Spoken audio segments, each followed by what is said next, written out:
kunelanga elikhulu selisondele. Tell us usiphatheleni kule Saturday? Baba siphethe inkonzo kamoya. Sure. Umsebenzi kamoya ongcwele. Uyobenza lapha kulanda. Mina ngazi uzokwenzani kodwa khona one thing that I guarantee ikhona into azoyenza.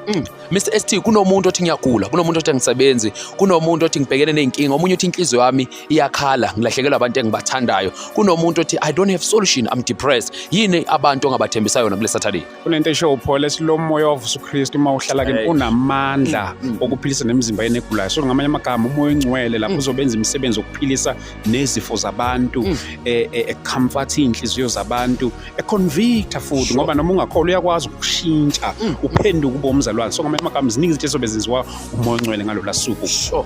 Siphethe ubani?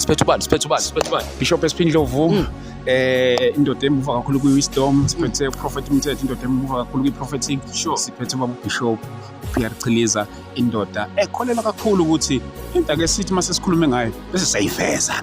Mr. ST selishonile ilanga. Ngicela usinike ama directions sivale kanjalo. Mawusuka nje town kulula mahamba ngama public transport uyasuka nje uya lapho kwa market uthi ucela ama taxi ayi Rich View then bese utshela driver uthi ucela ukwehla eMkhumbane. Uma ukuthi uya drive or Bolt ungabhala nje uthi uMkhumbane Community Hall yokuthatha ikubeke ngqo.